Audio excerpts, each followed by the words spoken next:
सबको ये सिखाया गया है कि अच्छा इंसान वही है जो हमेशा हाँ कहे, हर समय उपलब्ध रहे, हर मांग को स्वीकार करे। लेकिन कृष्ण ने यह नियम कभी नहीं माना। उन्होंने इसे बार बार तोड़ा, साफ नीयत से, दृढ़ विश्वास से और करुणा खोए बिना। कृष्ण कभी किसी को खुश करने के लिए हाँ नहीं कहते थे। वे वही स्वीकार करते जो धर्म से जुड़ा हो, और जब कुछ धर्म के विरुद्ध होता तो वे कहते ना, शांति से, बिना अपराध बोध के, बिना डर के। जब अर्जुन ने उन्हें युद्ध में शामिल होने के लिए कहा, कृष्ण ने इनकार कर दिया।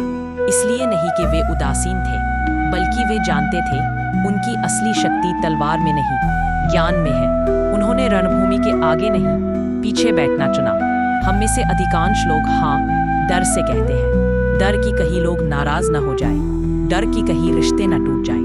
लेकिन कृष्ण कहते हैं आपकी बुद्धि आपकी तलवार से कहीं अधिक मूल्यवान है। अगर आपकी हाँ आपकी शांति छीन ले तो यह बहुत महंगी है। हर झूठी हाँ आपके भीतर की आवाज को थोड़ा और दबा देती है।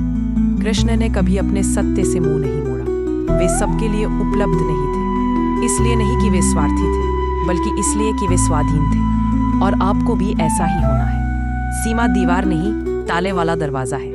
कृष्ण ने खुद को दुनिया से अलग नहीं किया। वे मित्र भी थे, दार्शनिक भी, प्रेमी भी, राजनयिक भी, पर हर भूमिका की सीमा थी, हर रिश्ते का उद्देश्य था।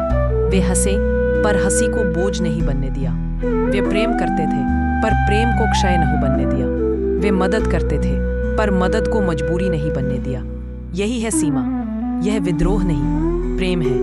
हर ना के लिए सफाई देना जरूरी नहीं। जब दुर्योधन ने उन्हें महकाना चाहा, कृष्ण चले गए। जब शिशुपाल ने 100 बार अपमान किया, कृष्ण ने सहा। पर जब सीमा लांघी गई, उन्होंने निर्णायक कदम उठाया। उनकी सहनशीलता की भी सीमा थी, उनकी दया की भी मर्यादा थी। और जब वह लांघी गई, उन्होंने सफाई नहीं दी, उन्होंने कदम उठाया। उनकी सहनशीलता की भी सीमा थी, उनकी करुणा की भी मर्यादा थी। और उन्होंने यह साबित किया, आपकी ना किसी को हिला देती है तो इसका अर्थ है कि वे अब तक आपके हाँ का लाभ उठा रहे थे। हर टकराव बुरा नहीं होता। कृष्ण ने शांति की राह भी दिखाई, समझौते की कोशिश भी की। लेकिन जब सत्य की रक्षा करनी थी तो संघर्ष से पीछे नहीं हटे। ना कहने से लोग असंतुष्ट होंगे, आलोचना करेंगे, आपको गलत समझेंगे। लेकिन यह ठीक है, कृष्ण भी गलत समझे गए थे, फिर भी उन्होंने सही को चुना, आसान को नहीं। क्योंकि सीमाएं बनाने का मतलब दूसरों को दूर करना नहीं है, बल्कि खुद को सुरक्षित रखना है।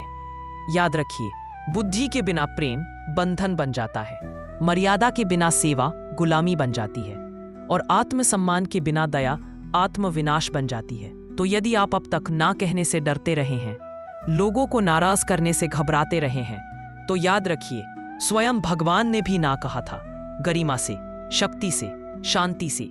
क्योंकि अपनी आत्मा की रक्षा करना विद्रोह नहीं, बल्कि आत्मसामंजस्य